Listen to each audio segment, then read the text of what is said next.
It's 9:30 in Hamden. I'm Shayna Rothschild. And I'm Tom Albanese. In the news this hour, President Obama is in Asia this week, beginning with work with the Asia-Pacific Economic Corporation Summit. Obama began his week-long tour in Beijing earlier this week. He met with Indonesia's newly elected president, then addressed a large crowd of APEC CEOs.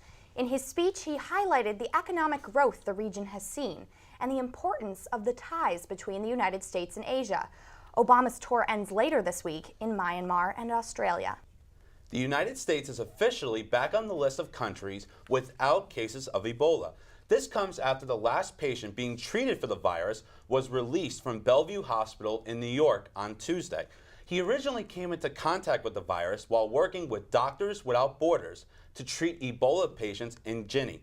New York Mayor Bill de Blasio was among those in attendance at celebrating the doctor's release. Although the U.S. does not have any current case of Ebola, hundreds of U.S. citizens around the country remain under observation.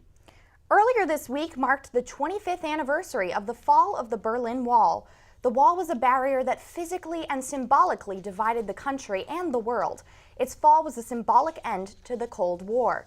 People from all around the world flocked to Berlin to celebrate the 25th anniversary. Symbolic lanterns were lined up where the wall once stood and were released into the night sky to represent the freedom that came with the destruction of the wall.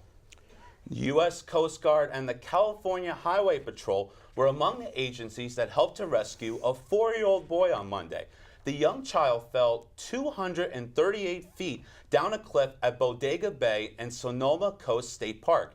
He was walking on a trail with his mother near the cliff when the incident happened. The boy was not identified, but he was transferred to the nearest trauma center and suffered after suffering a broken leg and arm. The boy is reportedly now resting comfortably and is in stable condition. Cyber criminals have picked a new target: the U.S. Postal Service. An official for the USPS says the criminals broke into the computer system containing personal data for Postal Service employees. Data stolen includes social security numbers, payroll information, addresses, and birthdays. This hack has affected 750,000 Postal Service employees and almost 3 million Postal Service customers. USPS officials say they do not believe customers need to take any action towards protecting their information. In sports news, the Arizona Cardinals have lost their starting quarterback, Carson Palmer, for the rest of the season. Head coach Bruce Arians announced that Palmer suffered a torn ACL in his left knee during the Sunday's game against the St. Louis Rams. Palmer has just signed a 3-year contract extension for up to $50 million. The Cardinals have the league's best record at 8-1 and will turn to Drew Stanton to start at quarterback for the rest of the year. A North Carolina man in search of a good deal got his money's worth on 6 weeks' worth of meals. He bought Olive Garden's promotional Never-Ending Pasta Pass for $100, and he's used it more than 95 times. He used his Pasta Pass every day, twice a day, for the 7 weeks of the promotion and ate more than $1,800 worth of pasta. He says he's happy to be getting the most value for his money and hasn't gotten tired of eating pasta just yet. Residents just outside of Cleveland, Ohio, noticed a deer running around who looked like he wasn't done celebrating Halloween. A plastic pumpkin was stuck on the deer's head for nearly an entire week after he may have been trying to snag candy from trick-or-treaters on the holiday. Several crews attempted to get the pumpkin off the deer's face, but the animal was too agitated for people to get near it. One resident tackled the deer to the ground and removed the pumpkin, and then the deer ran off into the woods unharmed.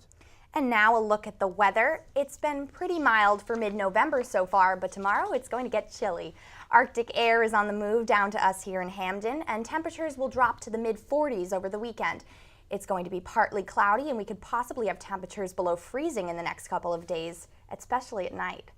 I know I'm not ready for that. I'm not ready for any kind of freezing weather. Shayna, neither am I. And this cold weather is just getting worse and worse as the days go on. It's not even Thanksgiving yet. I know. No frost until Thanksgiving. That's my motto. Of course. Well, that's the news for this hour. I'm Shayna Rothschild. And I'm Tom Albanese, WJRN News.